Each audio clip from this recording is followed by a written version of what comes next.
Imagine logging onto your company's system, your IT software, your packages, and stumbling across sensitive financial projections or confidential employee data that you were never meant to see. The implications for this at an extreme can be very substantial.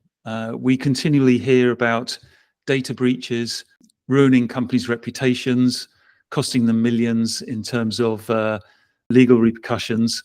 And we've seen that continually over the years. And whilst I'm sort of taking an extreme position here, security is extremely important. And the companies that have been through this, in 2017, Equifax, who's I worked for them for a number of years, they had a data breach exposing 147 million Americans' personal credit information.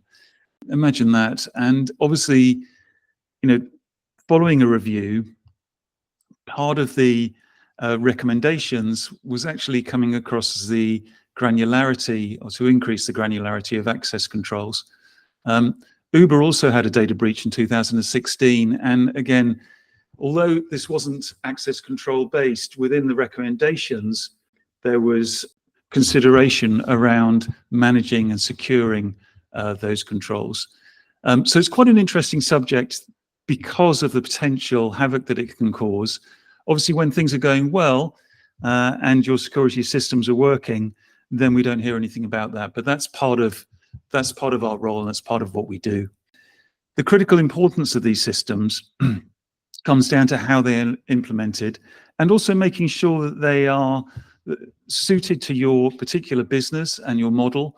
And I'm here really to talk with Jeremy Gosling, who has written a paper on his experience of moving from role-based access systems to attribute-based access systems. And because we don't have enough acronyms in our business, we're going to start calling them RBAC for role and ABAC for attribute. What will you get out of this podcast? We're hoping that you'll be able to answer a couple of questions about your own security situation. Should I move from RBAC role-based to ABAC attribute-based access?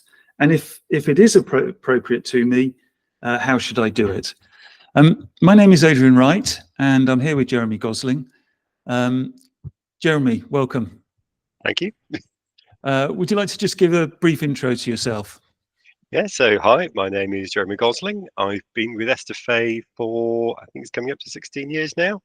But I've been working in IT in general for over 30 years now. Starting from when I was at university, I was fortunate to get a position at a local software company. So that kept me gainfully employed throughout the vacations, and then for a year after that, and another year at Swansea to do a master's, and then a variety of roles ever since. Thanks a lot, Jeremy. And it's rather understated. I mean, Jeremy is one of our top consultants in terms of architecture and delivery, and has been working with us here at Estafet for how many years, Jeremy, now? Well, I think it's coming up to 16. It's yeah. I was going to say 15. I thought I'd check first of all, but 16. So thank you for those years, by the way. An incredible list of enterprises that we've worked for, most of which Jeremy has been involved with, and that's financial organizations, publishing organizations, government, all the way across our customer base. My name is, as I said, is Adrian Wright. I'm CEO and founder, and we do these podcasts every month. I'm not going to apologize for the technical nature of the topics we discuss or how technical these subjects get. We are a technical group. We deliver very complex software solutions into large, complex environments within the enterprise and within startups. Let's try and simplify it a little bit, first of all. Before we start, Jeremy, can you just define role-based access and attribute-based access for me? Yeah, of course. So role-based access within AWS, you can create a role. And this is perfectly fine where you have groups of users who have the same access control. So you will often see this around AWS account access for, say, administrators, developers, read-only. So you're in one group, there's no overlap, and that can apply to all the resources within an account. And that's perfectly fine. Where that starts getting complicated is when then you have more subdivisions within that. So maybe within developers, you've got different projects, and different projects will have access to different resources within an account. And maybe then you have teams within a project and they have different accesses as well. So if you try and do that with role-based access control, you get a explosion of the number of roles, and it's the complexity around the definition of those roles and the maintenance of those roles, which can start to lead to issues. Great, thanks, Jeremy. So role-based access is, as it said, based on a definition of a role. Where you've got a fairly simple business, I guess that is enough, right? Yeah, absolutely. So as you get a little more complex, having a role defined can often not be granular enough to apply to which information you can see, edit, read, etc. Yes, the complexity around the definition of that and the maintenance of that is where you can start to have issues, and that's where attribute-based access control can start to come in, where you have attributes based on a user, and then the policies on resources are based on those attributes. So, to access this resource, you must be in project A and team B. You can also tag resources within AWS, and you don't even have to have the policies referring to specific values. You can really say that this user, their project tag and their team tag must match the project tag and the team tag on the EC2 instance, for example. If they match, they're allowed to perform the appropriate actions, maybe stop and start EC2 instances, things like that. So the policy itself is really straightforward. And if you add more teams, the policy doesn't have to change. The tagging on the resources may change, but the policy itself is static. So you've lost all that complexity around how many roles and how many policies and the maintenance of those. They're straightforward. You've got a little bit more complexity on tagging resources, but they're much more straightforward than trying to edit a huge policy on a resource. For someone running a business and is on the business side, I think for me, the explanation would be role-based access doesn't tend to provide the context that attribute access might provide. So it gives you additional ability to describe additional parts of that role that may differentiate someone else who is in exactly the same role but doing something different and therefore requiring different information. I keep coming back to an example of a nurse. That nurse is in a particular role, has a particular status, but the context would be which ward would she be working on, which set of patients is she allowed to see, or can she see everybody, or he see everybody? And the context would be, yes, you're a nurse, and yes, you work in this particular ward, and the role base, just straight nurse example, wouldn't allow you to control which ward, for example, she would work on. Is that a fair? Yeah. Is that an easy example? Great. Yes. That's a very good example. So let's get a little more specific now. You've just come off a project whereby there was a shift from the sort of traditional role-based access to attribute access based on AWS. Can you give a little bit of background and context to what motivated that shift? And then a little bit about why one method was preferred rather than the other method?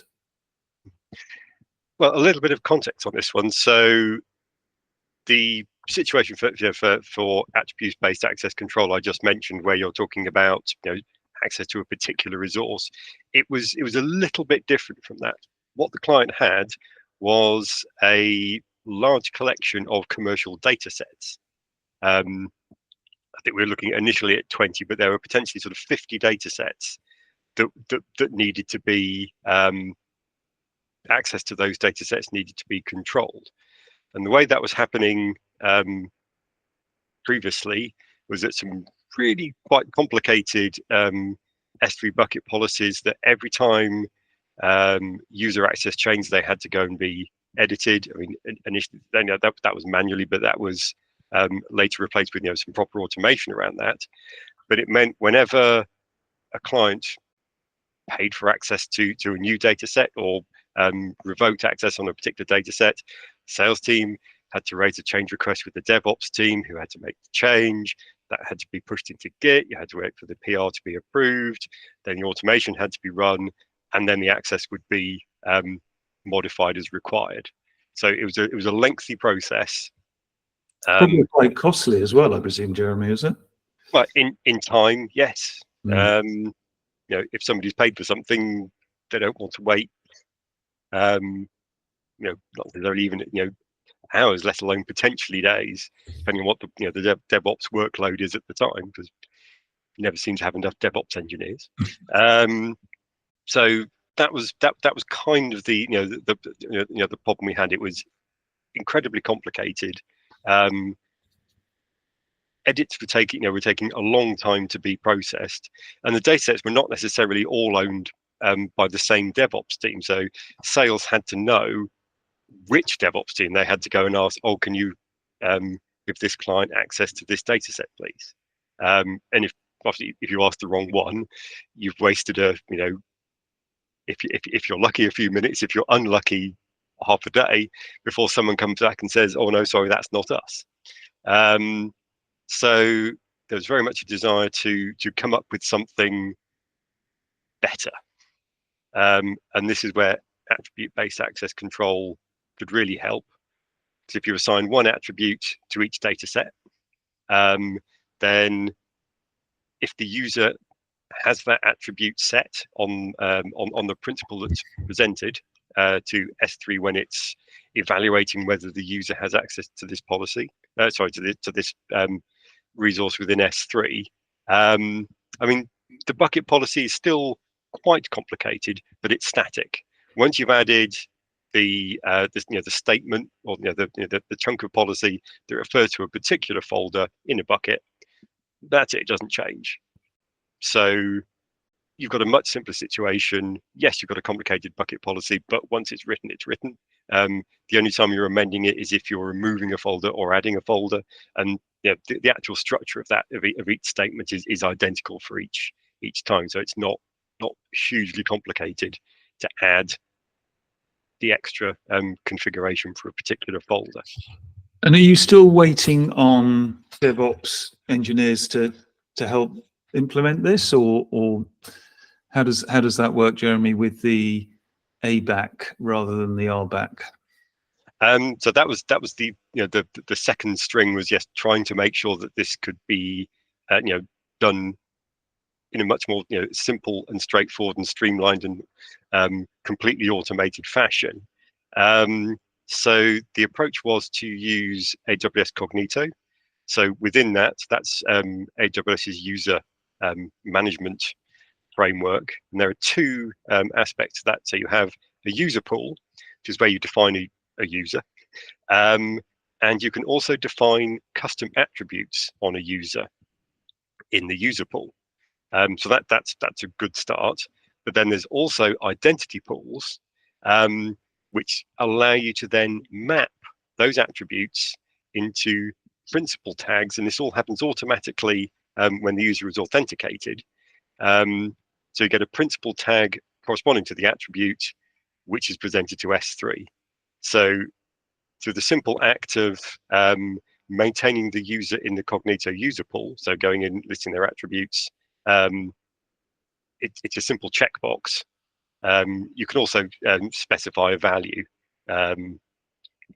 which I did end up using, but it's more a case of I wanted to have something there, so I used a simple constant that if it's the text allow, that gives permission, so you could temporarily revoke someone's permission by just changing the value of the text. But it's principally the existence of that attribute on the user that then is mapped through by the Cognito user, identity pool automatically and presented to S3. So you could then have sales given access to the Cognito section of the AWS console. They don't need anything else, so they can go in and tick attributes on a user, and that will then feed through to S3. No additional automation needed. Nothing needs to run to go and modify any policies or roles or resources within AWS itself. Just the attributes on the user. So that's a lot simpler. And yeah, I can see why you're quite pleased with that design and implementation. Was it, as you were going through this, was it straightforward? Could you go straight to AWS documentation? Could somebody just pick up on a couple of papers and implement this? I mean, for that approach, yes. And that's why we all thought it was going to be relatively straightforward, because we had an article. It was a worked example of showing you how to set up the user pool and the identity pool, and then a bit of code you could use to test that it was all working. And yes, that implemented that all. I think it was a day or two, and it all worked, and it was lovely. Fantastic. Yeah. What happened in your case? Well, yeah, there's a but coming. However, the way in which customers were going to access these data sets in S3 was through an AWS transfer family SFTP server. Great. I thought, well, that's fine. I'll just set that up, and we'll just show that last little link in the chain all hangs together, and it's all lovely, and we can move forward and get this and go forward to test it. That was when I discovered that in AWS transfer families, there are a number of ways you can maintain users within the transfer family SFTP server. You can have users within the transfer family SFTP server itself, which is how they were currently doing things, because they weren't using that for any of the specific access control. That was just the definition of a user, and we were actually using public-private keys to do the authentication. So that's where the public keys were stored. You can also use a custom identity provider. So you can hook it into either an AWS gateway method, or you can write a custom Lambda, either in JavaScript or Python. So I wrote something in JavaScript just to authenticate the user, get the temporary credentials out of the identity pool, and then hit the problem that you can't actually pass that back to the transfer family SFTP server. All you can pass back is the ARN, so that's a unique identifier of a role. And then the transfer family will use that. It'll do an assume role operation. So basically, the user that has authenticated with the transfer family server will take on that role and then try and access S3. Right. But then we're back to the situation we were at the start of having an impossible number of roles matching all the possible combinations of data sets within the entire platform. So you couldn't do that. So there's quite a lot of head scratching at that point, and chatting to various DevOps engineers while we tried to sort of figure out how can we get something to do what the Cognito identity pool does, which is take some attributes and create them as principal tags on the principal that's then presented to S3. And the general conclusion is that no, we don't think you can. Right. So you're describing quite a, I know that you've been through it, but quite a complex sort of set of challenges to get through. Hmm. What did the end solution look like? And how quickly did you get there? Well, it was probably 3 or 4 days in the end, and then sort of finally sort of thought, well, ultimately what we want to turn up, and the principle that's presented to S3 when it's then going to evaluate that and decide whether the user has access, is a principal tag. So could we programmatically put a tag onto the role that the ARN of which we're going to pass back to the transfer family SFTP server, which it will then assume and then access S3. So I tried that with just a hard-coded role, hard-coded a tag on it, and yes, that is presented as a principal tag when it gets to S3. So then it just became the case of, well, okay, so how do we do that for each user? And the solution ultimately was create a role for that user, and we can do that automatically within the custom login function that the transfer family invokes when a user logs in. So we can look up and say, well, have we got you need to have a pattern that matches that user. So because we were integrating with Cognito, just use the Cognito internal user ID, because that's going to be unique. So look up a role for that user. If we haven't got it, we'll create it. If we have got it, but at the end of that, we've got a role for that user. We can then go and interrogate Cognito, find out what their attributes are, and then programmatically modify that role so it has tags that correspond to those attributes. So if an attribute's been added, add a tag. If one's been removed, remove the tag. If the value has been changed, change the value of that tag. We can then pass that ARN back to the transfer family. It will then assume that that role now has tags which have a direct correspondence to the attributes in Cognito. So we're still using Cognito to define what the attributes are for that user, but we then programmatically maintain those on a role that we can then pass back to the transfer family. It assumes it, and then when that request goes over to S3, the principal tags on that request can be inspected to say, well, have you got the right tag to access this folder? And if you have, you'll get back the contents. Well, if it's a folder, and it's a list operation, you'll get back the contents of the folder. If it's a get, you'll get the actual file, and if it's not, you will get back a forbidden, which you can then display to the user. Yes. So implementing this can have its challenges. I mean, you could have a straightforward case, but it can get complex.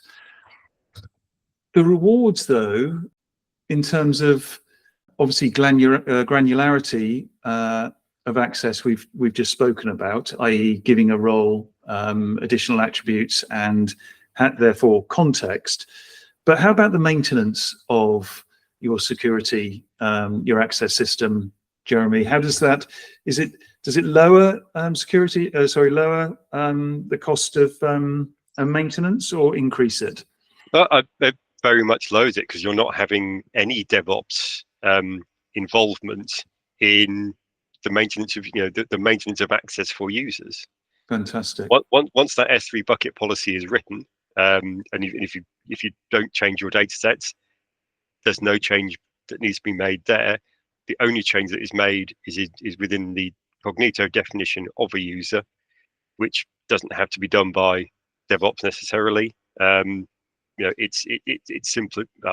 Being a little harsh here, it's simple enough that non-technical staff can do that, because it's merely finding the user, find the attributes, then adding or removing those attributes from a user. The next time that user logs in and the custom identity provider Lambda is run, it will go and look at Cognito, compare that to the existing role for that user, do all the updates automatically, and that's all in code. and then the user logs in, and their attributes are transferred across to the principal that is trying to access S3. So it's pretty impressive in terms of its benefits, because you've got more granularity, you've got lower cost. Have you got speed increase as well? I presume because you've simplified the system, it would just happen more quickly. I mean, in terms of the time from a customers talking to sales and being given purchasing access to a data set, and them having that access to the data set should be it's literally all the sales team have to do is tick that attribute on the user. So there's the automation runs. Yes, the automation is explicitly part of the login process. So when that user tries to log in, their access will be configured appropriately. Yeah. And are there any other benefits that we need to discuss, Jeremy, or are those the core ones? I mean, I think in this particular case, yes, it was the reduction in time for access to be granted or revoked, and it's the reduction in complexity of what's having to be maintained. That means you're much less likely to have accidental configuration errors sneaking in and giving people access to things that they shouldn't. Brilliant. So de-risk as well. That's that's pretty impressive. So